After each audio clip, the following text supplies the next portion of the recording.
നമസ്കാരം ഉണ്ട് കേട്ടോ. ഇപ്പൊ പറഞ്ഞിട്ടുള്ളത് യുദ്ധത്തിന്റെ വക്കോളെത്തിയിട്ട് താൽക്കാലികമായിട്ട് അവസാനിച്ച ഇന്ത്യ പാകിസ്ഥാൻ സംഘർഷം ഉണ്ടല്ലോ, അതുമായി ബന്ധപ്പെട്ടിട്ട് ഞാൻ മനസ്സിലാക്കി വന്ന രണ്ട് കാര്യങ്ങൾ നിങ്ങളുടെ അടുത്ത് പറയാൻ വേണ്ടിയിട്ടാണ്. അതായത് ഇവിടെ ഇന്ത്യയിൽ താമസിച്ചുകൊണ്ടിട്ടേ പാകിസ്ഥാന് വേണ്ടിയിട്ട് ഒച്ചമൂളി ഉണ്ടാക്കി ഒരുപാട് എണ്ണുണ്ട്. പാകിസ്ഥാനെ സപ്പോർട്ട് ചെയ്തിട്ട് സംസാരിച്ച കുറേ ആളുകളുണ്ട്. അപ്പോൾ അവരൊക്കെ തെരഞ്ഞു പിടിച്ചിട്ട് പാകിസ്ഥാനിക്ക് കയറ്റി വിടണമെന്നാണ് എൻ്റെ ഒരു അഭിപ്രായം. കാരണം ചോറ് ഇവിടെയും കൂറ് അവിടെയുള്ള കുറേ ആളുകളുണ്ട്. അവരൊന്നും ഇവിടെ താമസിക്കാൻ യോഗ്യരല്ല. ഒന്നല്ലെങ്കിൽ അവരെ പാകിസ്ഥാനിക്ക് കയറ്റി വിടുക, അല്ലെങ്കിൽ അവരെ ഇവിടെ തൂക്കിക്കൊല്ലണം. ഏഹ് അവരൊന്നും ഇവിടെ താമസിക്കാൻ ഒരു തരത്തിലും യോഗ്യത ഇല്ലാത്തവരാണെന്ന് അവർ തന്നെ തെളിയിച്ചിട്ടുണ്ട്. അതേമാതിരി തന്നെ ഈ ഒരു സംഘർഷം മാക്സിമം മുതലെടുത്തിട്ടേ റേറ്റിംഗ് കൂട്ടുക എന്നുള്ള ഒരൊറ്റ ലക്ഷ്യം കാണാൻ വേണ്ടി ശ്രമിച്ച ഒരുപാട് മാധ്യമങ്ങളുണ്ട്. അവരതിന് വേണ്ടിയിട്ട് കുറേ നുണയും പറഞ്ഞുണ്ടാക്കിയിട്ടുണ്ട്. അപ്പം അങ്ങനെയുള്ളവരൊന്നും ഇവിടെ പ്രവർത്തിക്കണ്ട. എന്ത് പത്രമാധ്യമ സ്വാതന്ത്ര്യം എന്ന് പറഞ്ഞു കഴിഞ്ഞാലും വേണ്ടില്ല, അമ്മരുത്തെ തെണ്ടിത്തരം ചെയ്തിട്ടുള്ള ഒരെണ്ണത്തിന് ഇവിടെ ഇനി പ്രവർത്തിക്കാൻ സമ്മതിക്കരുതെന്നാണ് എൻ്റെ ഒരു അഭിപ്രായം. അതുമാതിരി തന്നെ നമ്മളെ ഈ പാകിസ്ഥാൻ്റെ ദമ്മെന്ന ആക്രമണത്തിൽ നിന്ന് മര്യാദയ്ക്ക് സംരക്ഷിച്ച ഒട്ടനവധി പട്ടാളക്കാരുണ്ട്. അവരെ ജാതി മതവും പ്രായവും ഇതൊക്കെ നോക്കിയിട്ടേ ആണാണോ പെണ്ണാണോ അതൊക്കെ നോക്കിയിട്ട് അവഹേളിച്ച കുറേ മന്ത്രിമാരടക്കമുള്ള കുറേ ജാതി സാധനങ്ങളുണ്ട് രാഷ്ട്രീയക്കാർ.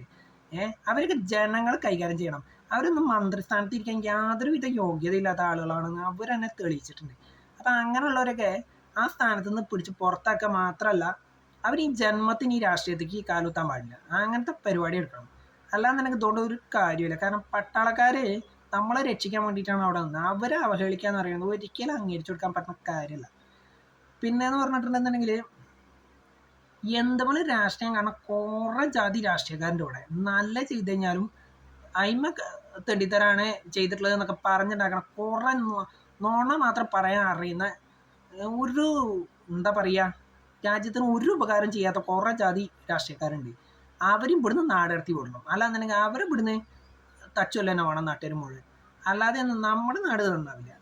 പിന്നെയെന്ന് പറഞ്ഞിട്ടുണ്ടെന്നുണ്ടെങ്കിൽ ഈ ഒരു ദുരന്തത്തിൻ്റെ സമയത്ത് ഇന്ത്യൻ്റെ സഹായം മുൻകാലങ്ങളിൽ വാങ്ങിയിട്ട് ഈ സമയത്ത് ഇന്ത്യക്കൊരു പ്രശ്നം വന്ന സമയത്ത് ഇന്ത്യനെ പിന്നെന്ന് കുത്തിയ ഒരുപാട് രാജ്യങ്ങളുണ്ട്. അവരായിട്ടുള്ള എല്ലാവിധ ബന്ധവും നമ്മൾ തന്നെ അവസാനിപ്പിക്കണം എന്നാണ് എൻ്റെ ഒരു കാഴ്ചപ്പാട്. ഈ സമയത്ത് ദുരന്ത സമയത്ത് നമ്മുടെ ഒപ്പം നിന്ന ആൾക്കാരെ മാത്രം നമ്മൾ ഭാവിയിൽ പരിഗണിച്ചാൽ മതി. നമ്മളെ പിന്നെന്ന് കുത്തിയ ഒരാൾക്കും മേലിൽ ഇനി ഒരു സഹായം ചെയ്യാൻ പാടില്ല എന്നൊരു അഭിപ്രായം കൂടി തൽക്കാലം ഈ അവസരത്തിൽ ഞാൻ പറയുന്നുണ്ട്. കേൾക്കണവരൊക്കെ കേൾക്കുന്ന കരുതുക. എന്തായാലും നമ്മളെ ഈ പാകിസ്ഥാൻ്റെ ആക്രമണത്തിൽ നിന്ന് രക്ഷിച്ച എല്ലാ സൈനികർക്കും ഉണ്ടല്ലോ ഒരു ബിഗ് സല്യൂട്ട് കേട്ടാ. അപ്പം ജയ് ഹിന്ദ്.